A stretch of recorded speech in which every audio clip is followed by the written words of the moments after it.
welcome back to the Green Connection. And this time we have something that's really great. We have the wildlife rescue, uh, rescue And rehabilitation. rehabilitation. Okay, I've seen it two ways. I've seen it rehabilitation dash rescue, and then I've seen it rescue dash rehabilitation. Wildlife rescue and rehabilitation. Is that what it is? Yes. We need to coordinate. And these are my guests who are working with the organization.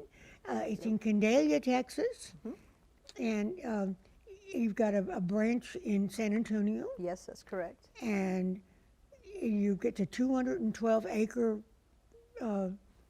project. Yes. And my guests are Ava Donaldson, and you are I'm the Communications and Development Manager for and Wildlife you're Rescue. Diana Yeah. Reyes, and I'm the Chief Executive and Development Officer for Wildlife Oh. Rescue. And the person that founded it was Linda Cooning. Yes, well, Lynn. Wildlife Rescue was founded in 1977 by Lynn Cuny here in San Antonio, Texas, right down the road, kind of by Edison High School.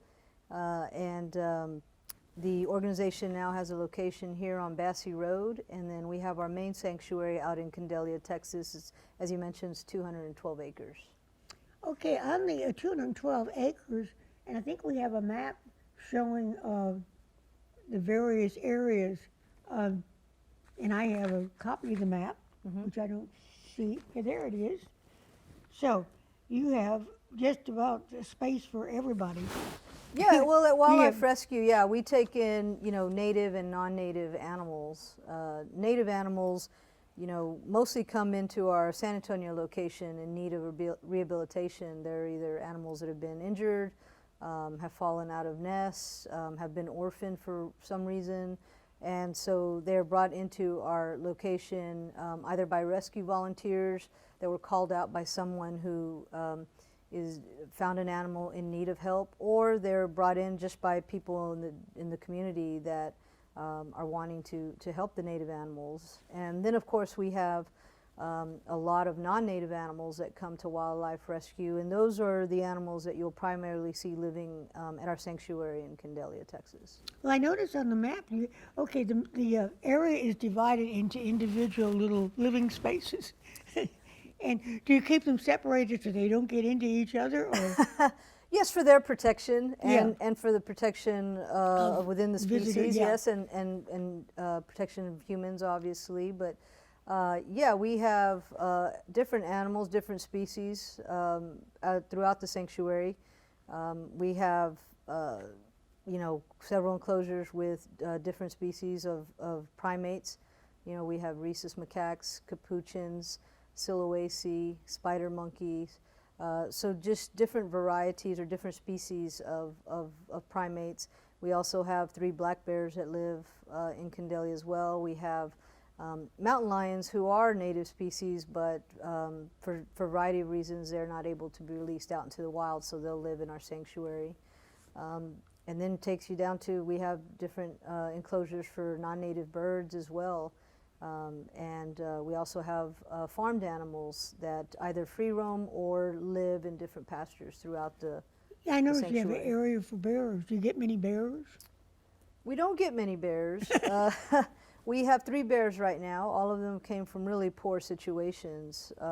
We have one male who came into us from Pennsylvania, had been confiscated in a roadside zoo, and so he ended up in our care several years ago. And then we have a female male that came in together, and they had actually been living in a cement box their whole life and had never touched grass, been in water, been under trees, or just being able to touch, grass in their feet, and until they came to Wildlife Rescue. And so they've been living with us for a couple of years now, and we do our They're right best. at home. Yes, we do our best to give them plenty of space and leave them alone and just provide the care they need to live life with dignity and peace. So about how much area? The bears have the biggest area, it looks like, on the map.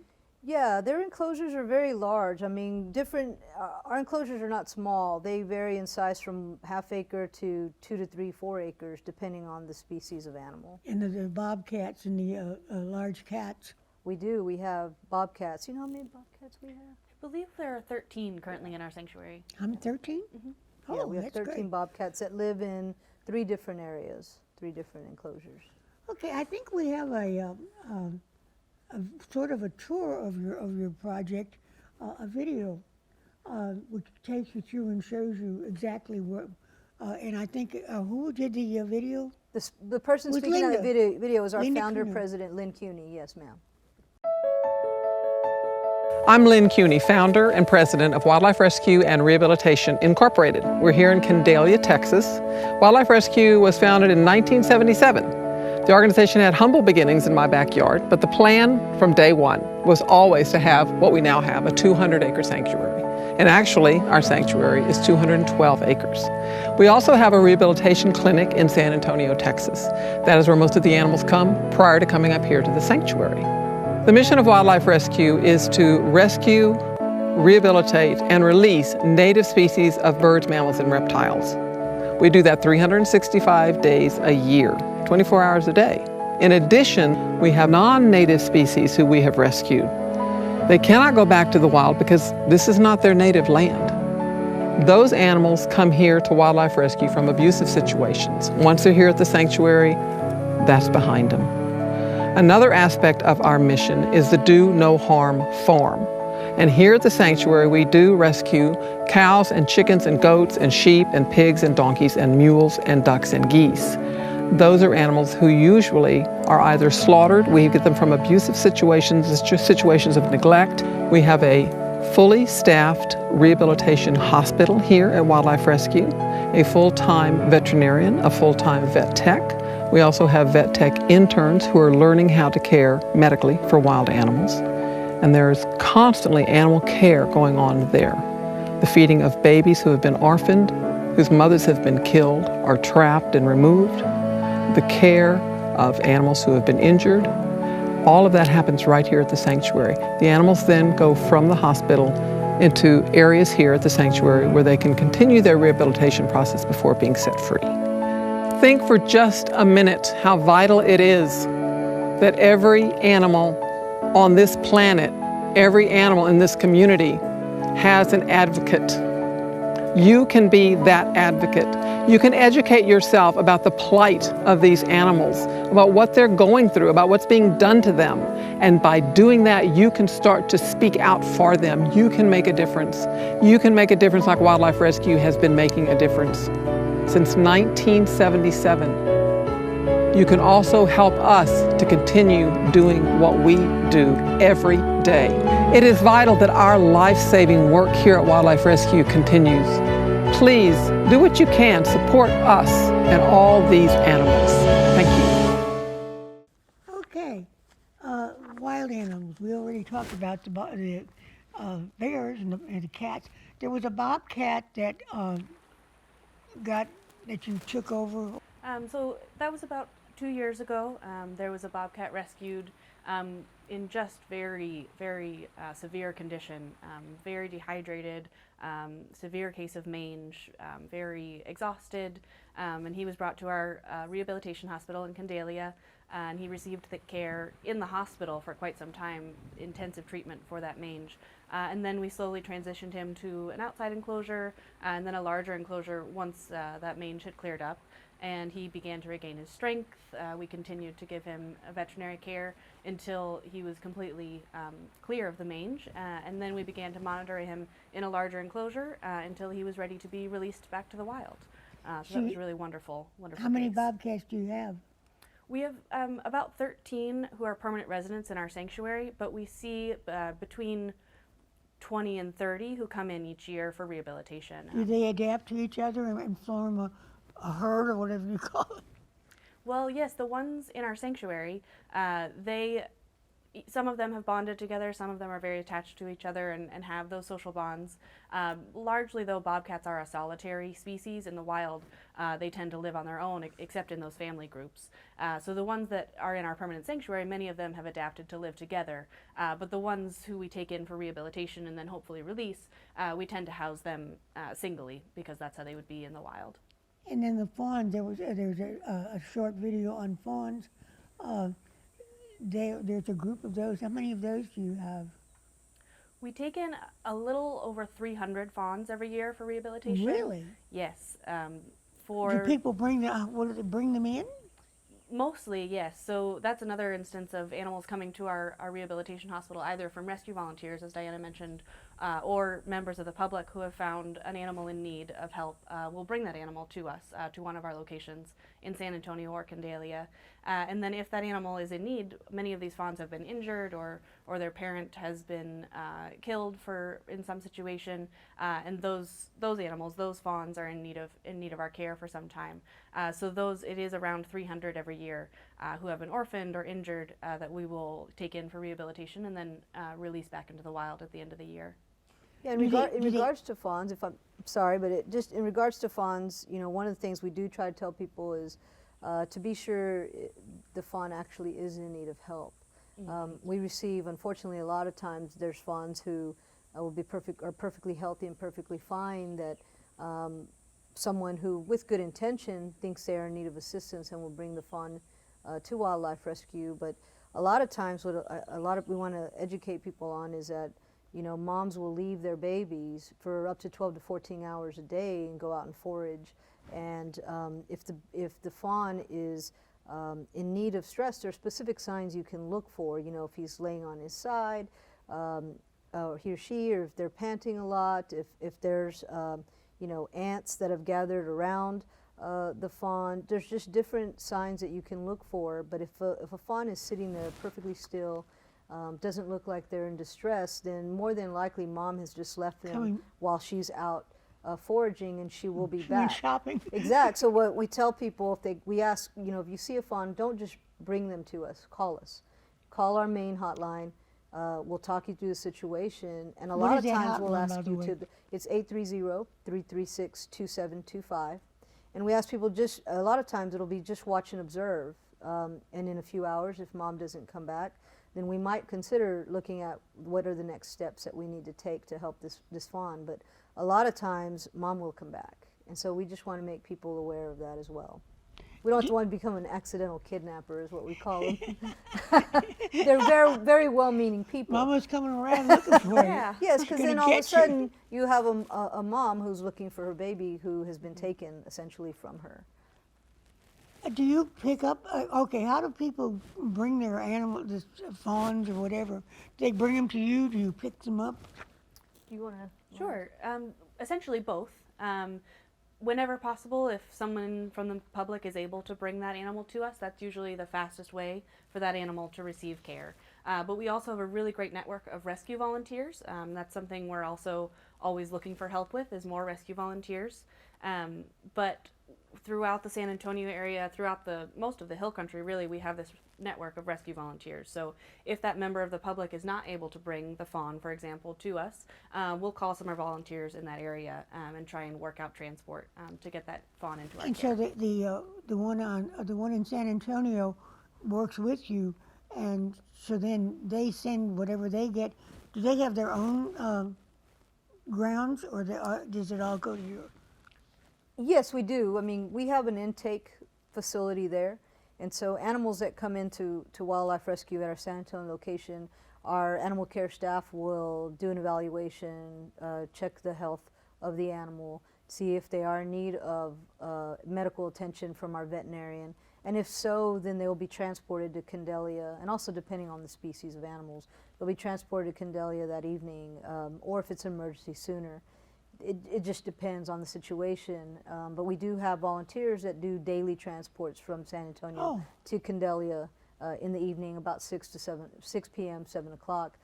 For animals that are not in need of medical care, that maybe they've been orphaned and they're just too young to be able to provide and take care of themselves out in the wild, our animal care staff in San Antonio is able and trained, and we do have facilities there to take care of them until they reach that size or age that they need to be able to release safely back into the wild.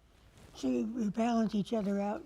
Yes, I mean, the San Antonio facility has been great for us. We expanded it a couple of years ago, and what we're able to do there now is to provide care for up to about 300 to 350 animals that we normally would have had to take into our hospital in Candelia. So this facility here has allowed us to take care of animals that don't need extreme medical attention here in San Antonio, eliminate the stress of them riding in a car to Candelia, just keeping them here, and then giving the hospital a little bit of relief in them being able to take care of the animals that are there in Candelia, and also they have to provide the care for the 600 plus animals that live in our sanctuary. So the San Antonio facility has been a real critical component of helping us rehabilitate more animals, because unfortunately the demand is there. Let's see, and mostly that would be the wild animals, possums, raccoons. There seem to be a lot of those Possum, in our neighborhood. raccoons, I'm downtown squirrels, Santa. different species of birds, yes, skunks. These are all animals that are, require some level of care, depending on their age and injury, if they have any. Okay, going from the wild animals to the farm animals, and I think it's no harm. Do no harm farm. Yeah. Yes. What does that mean?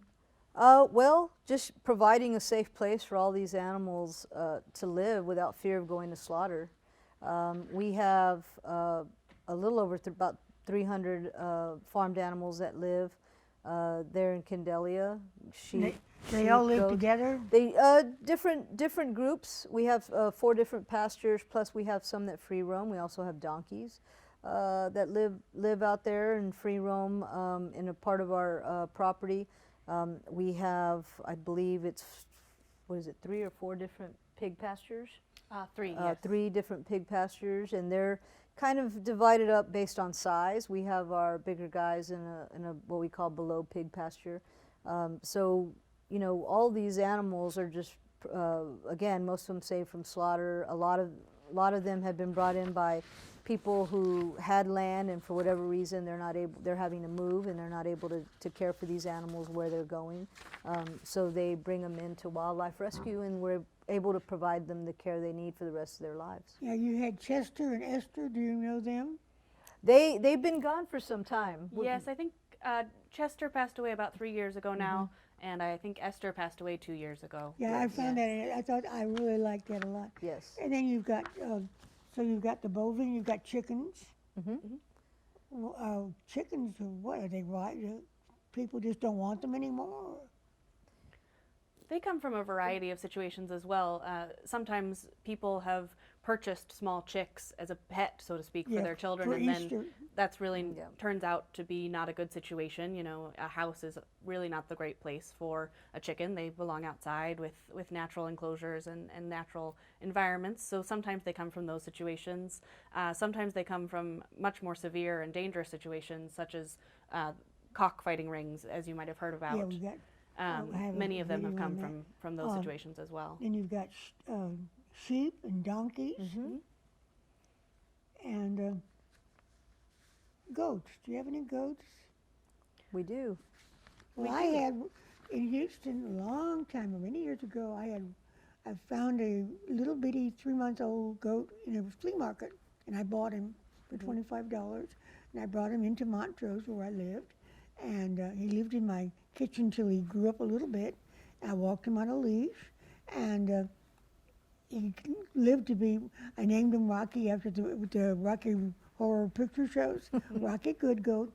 And then we had a pen built for him, and he didn't like hay. The people next door thought he ought to eat hay, but he liked dog food. And he had asthma, and he grew to be the biggest goat you ever saw in your life. And the asthma got the best of him. You could see he was not doing well. So after about 10 or 11 years, I called a shelter, and I don't know whether it was yours or not. It was like a retirement center for farm animals. And they came and picked him up, and bless his heart, thank God he was able to walk out, because he passed away on the way down to the retirement center. And they called me, and that was I often remember him, had a picture of him. So that was Rocky Good Goat. Then we had the roosters that were involved they were the stars of a cockfighting project. Who broke it up? Did you all break up the cockfight thing? No, the we have good relationships with law enforcement throughout the state of Texas and really throughout the country. And so there have been a number of times where we have received animals in due to cockfighting rings. And so we have done our best to provide them with a very natural environment where they can be free and roam and live in the wild again. And so there have been several occasions where we have taken in a variety of different animals from those situations. We have a very short video on roosters. I think there were 40 roosters in that in the game, and they came to live at your place, and it shows the 40 roosters roaming around. Being free. Rent free, right. And you have a lot of special events. One of the things you have is a baby shower, which means that your animals must breed while they're with you. No, not at No. all. Actually, no. The baby shower for wildlife, what that actually is an event that we host right before what we call baby season, which is usually between the months of the end of February through August, September is a breeding season for a variety of different species. And so, for various different species, I should say. And so, during that time, we just take in hundreds and hundreds of people different bring them species. too. Yes, these are all the different Bring their animals that come babies? in. So we have this event right before baby season, what we call baby season. And what this event is we ask people to consider donating either items that we need to help prepare care for all these babies we'll be receiving soon, or to donate dollars that will help us pay for formulas. We have to provide them with specialized formulas and care incubators for the really little ones. Oh. And so the dollars are directly used for those different items that we need to help care for the thousands of animals that we'll be getting during those months. Then starting on the 26th of this month, February, you have the Young Friends of Wildlife Rescue, which is an educational project, right? Yes, that's one of the areas we really want to continue to expand and strengthen is our education program, and our Young Friends of Wildlife Rescue Club is a great group. It's kids between the ages of 8 and 12 years old. They come in, they meet monthly. It's not one of those classes where you just come in and listen to somebody talk for an hour. It's very interactive. Parents are allowed to be a part of it as well. But you really get kind of the inside scoop or behind the scenes of what's involved in caring for wildlife. And at every meeting, an enrichment item is created either for the animals in our care or for them to take home. And so the kids seem to really enjoy it. This is going to be our third year doing it, third year of the organization. And again, they meet every Wednesday. And then we finish it off at the end of the year in November with a tour. They actually get a tour of our sanctuary in Candelia, which is actually closed to the public. How far is Candelia from San Antonio? From downtown, it's about 50 minutes. Oh, really? Yes, Okay. about 50 minutes from here, straight shot off I-10, and then you hit Oh, it's on 3351. Yes, ma'am. Okay. Then you have Living with Urban Wildlife, and that is You want to talk March a little bit 11th. about that? Yeah. Yeah, so that's another part of our education program, but this one is actually for adults. So 2 or 3 times throughout the year, this will be the first for 2020, we hold a workshop for adults that really just tries to give a lot of really wonderful educational information about living with urban wildlife, which is something most people in the San Antonio area have encountered, especially as urban encroachment continues to move out into the hill country. More and more wild animals are seen in these, so to speak, urban environments. So this gives you a lot of really great tools and tips and advice for how to peacefully coexist and share that space with them. the raccoons and the possums that Yes, we get right downtown. exactly. And I think exactly. someone said they saw a fox, but I never saw that. That could be. So they can bring. Well, how do you capture them? Well, what this workshop is really about is not capturing and removing these animals from urban spaces. It's about sharing those spaces and learning about ways to peacefully coexist and not interrupt their lives and still continue to safely and peacefully live your life. And then you have an appreciate nature and farm and animals, and that's a workshop for children from 6 to 10. and that is going to be on March 11th. Yes, so this one is also on March 11th. This, again, is one that we hold a couple of times throughout the year. Similar to Young Friends of Wildlife Rescue Club, it is for that younger generation, but instead of a monthly meeting, this one is just a one-time event. I believe it's about 4 hours in the morning, and there will be a number of activities. They'll build a couple of small enrichment items, but the main intent of that one as well is just to gain a better understanding and appreciation of the wildlife around us. Yeah, I think we have a photo of the various events that you have coming up. Great. Do you offer tours? No, we are closed to the public. the public? Yes, you know, we truly believe that a true sanctuary is closed to the public. We try to provide a place, a safe place for all the animals that are in our care that is free from, you know, a lot of intervention or human intervention. We really try to give them a safe space to live Without, the like, best being- life they can. So it's not like a zoo that you, No, ma'am, no. No, we are a true sanctuary in that we don't allow visitors. well, I want to thank you, Ava, and you, Diana, for Thank you being for with having us. us. We could go on. You've got so much to talk about, and it's so interesting. You'll just Oh, have to have us and back. And we have your phone number, I think, is on screen, but do you want to give it again so that people can? Yeah, call? sure. So if you have a question about wildlife or require assistance or just want to learn more about us, you can call us at 830-336-2725, or we do have a website, which is wildlife-rescue.org. Wildlife, wildlife-rescue.org. very good. Yes. Thank you so much for being Thank you with for me. having us. Thank you, Rita. And thank you so much for watching. Look forward to seeing you next week, and have a happy day. In March, we have coming up green music, and I bet you're going to wonder what that is. And so you need to wait until first Tuesday in March and listen to some green music. Have a happy green week and a month. Bye-bye.